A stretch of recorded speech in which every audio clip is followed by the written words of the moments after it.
Doctor साहब, PDM और peoples party दोनों ने हुकूमत को आने वाले बजट में टफ टाइम देने का फैसला किया है। क्या समझ रहे हैं कि क्या पीडीएम कामयाब होगी, पीपल्स पार्टी, या फिर इसको भी हुकूमत किसी न किसी तरीके से मैनेज कर लेगी? देखिए, आज इजलास हुआ पीडीएम का और मौलाना फजलुर रहमान साहब की सरबराही में शहबाज शरीफ साहब भी थे, उसमें मरीम जी, नवाज साहब मरीम भी थी, नवाज बाकी साहिबा सोशल थी। और उसमें उन्होंने ये कहा है कि हम जुलाई अगस्त में एहतजाज अपना करेंगे। जी। तो दूसरा ये कि आज इमरान खान साहब ने नेशनल कमांड अथॉरिटी का गालिबन दौरा किया इंडिया। और उससे पहले जो फवाद चौधरी साहब ने भी एक इंटरव्यू दिया है बीबीसी, हमारे जो इंतजाई मोहतरम वज़ीर इत्तलात हैं, और उन्होंने कहा है कि हुकूमत जो है वो मुकम्मल तौर पे मजबूत है और हर अदारा जो है वो वज़ीर आज़म के मातहत है। और उन्होंने कहा कि तमाम इस्टेब्लिशमेंट, दीगर अदारे, रियासती अदारे मुकम्मल तौर पे वज़ीर आज़म साहब की उन पर गिरफ्त है। तो ये मेरा ख्याल है कि बहुत इम्पोर्टेंट उनका जुमला है ये, और ये बहुत अरसे के बाद, मेरा तो ख्याल है कि मैंने ये कम ही सुना। मतलब बहुत मजबूत हुकूमत की बात, और कंप्लीट उन्होंने कहा कि जो है वो तमाम अदारे उनके अंडर हैं और बहुत पुरएतमाद थे वो। और यकीनन इससे वो सारे जो खदशात थे कि कोई साजिश हो रही है, और ये मैंने आपसे कहा था कि हुकूमत को मुख्तलिफ लोग जाके बताते हैं, डराते हैं, ये हो जाएगा, वो हो जाएगा। कोई कुछ भी नहीं है, अगर कुछ होगा भी तो अंदर से होगा। और कोई साजिश वाजिश जो है वो अगर हो रही है तो इमरान खान साहब के अंदर ही मौजूद लोग कर रहे हैं, बाहर से उनको कोई इशू नहीं है। और अब तो जब ऑफिशियली उन्होंने, देखें, इतने कॉन्फिडेंटली बात की है फवाद चौधरी साहब ने कि मुझे पाकिस्तान की तारीख में कम से कम कोई सिविलियन गवर्नमेंट जो है वो इतनी एतमाद से बात करती नज़र नहीं आई सवाए भुट्टो साहब के, जब उन्होंने कहा था कुर्सी बहुत मजबूत है। तो उसके बाद ये दूसरी बात। तो अब मेरे ख्याल से मुकम्मल तौर पे हुकूमत को, जब सारे अदारे भी उनके अंडर हैं और सारा कुछ है, बजट आ रहा है, शौकत तरीन साहब जो हैं उन्होंने गालिबन दोबारा रब्ता किया है IMF वगैरह से, वो रीनिगोशिएट कर रहे हैं। ये जो हफ्ता पिछला ख़त्म हुआ है उसमें स्टॉक मार्केट्स के अंदर आपने देखा होगा सरगर्मियाँ तेज़ आई हैं।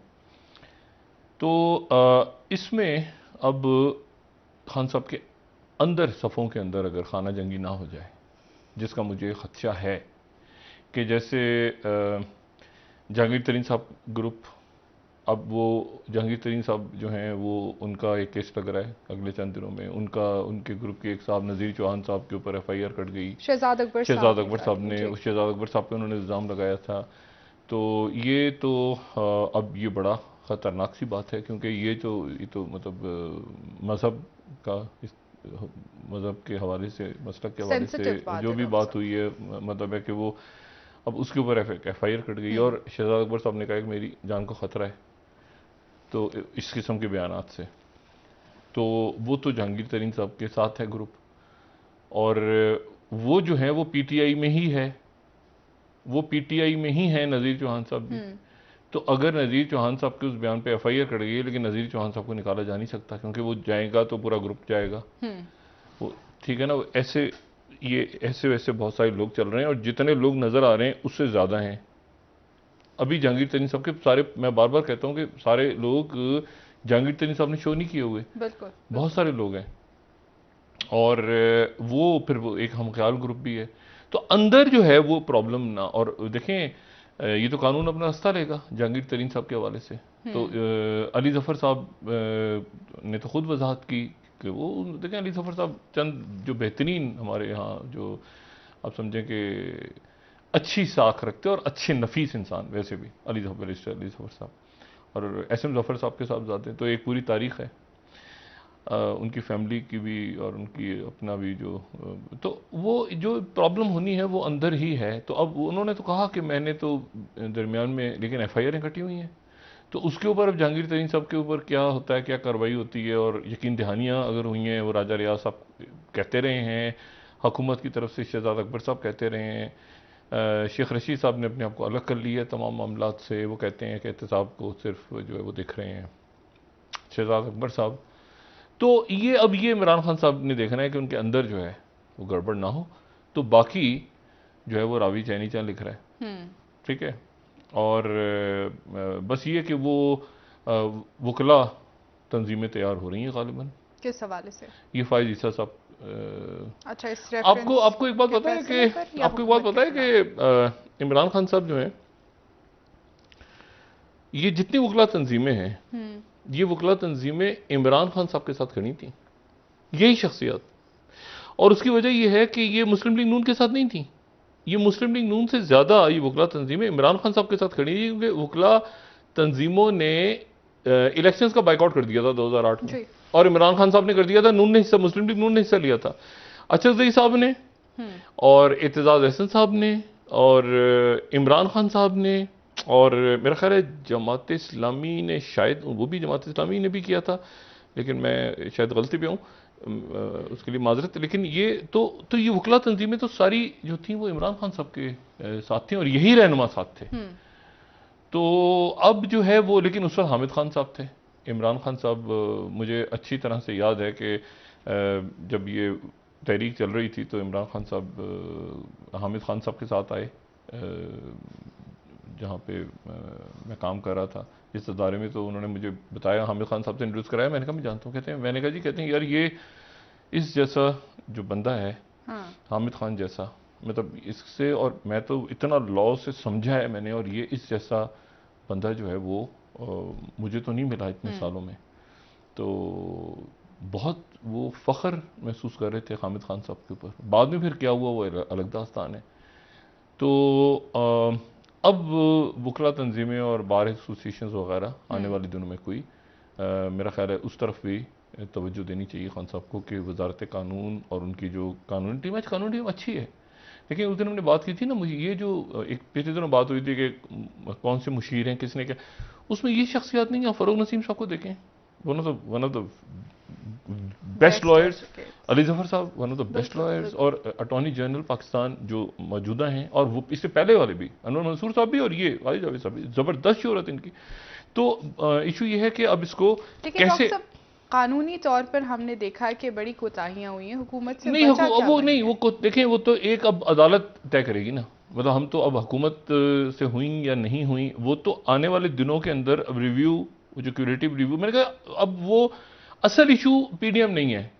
असल इशू ये है कि जो रियासती निज़ाम सिस्टम है, वो सिस्टम से इमरान खान साहब ने कैसे अपने आप को आगे निकालना है, और ये जो पार्टी के अंदर मसले मसाइल खड़े हो रहे हैं, इसको कैसे देखना है पीडीएम को। और देखें, जब इतनी पावरफुल बात उन्होंने की है कि इस्टेब्लिशमेंट मुकम्मल तौर पे साथ है, ठीक है, हुकूमत के मुकम्मल, तो वो जो बातें बीच में इधर उधर उनके मुख्तलिफ, इमरान खान साहब खुद भी परेशान हो रहे थे कि पता नहीं कोई साजिश हो रही है, तो साजिश वगैरह तो नहीं हो रही, अंदर गड़बड़ है, ठीक है।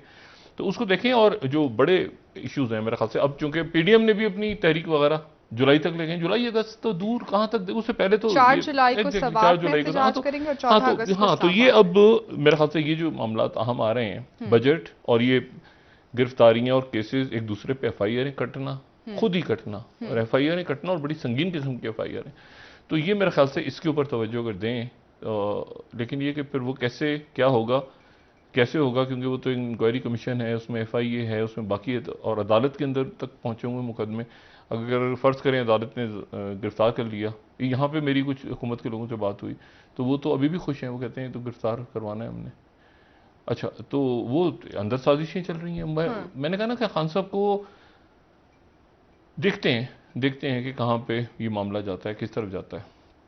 लेकिन यह है कि अपोजिशन से इनको कोई ख़तरा नहीं है, पीडीएम से भी ख़तरा नहीं है, और इनको पीपल्स पार्टी तो देखें वो अभी भी नहीं है, पीडीएम का हिस्सा नहीं बने, जो एएनपी, और मुस्तकबिल में नहीं, अभी तो मुस्तकबिल के, अभी तो वो जुलाई तक चला गया ना मामला, तो आगे जुलाई अगस्त तक है। अभी तो ये बजट और बाकी सारे मामला से इमरान खान साहब ने, असल बात यह है कि अंदर देखें कि क्या है इशू, जो मैं बार बार कहता हूँ, अंदर देखें।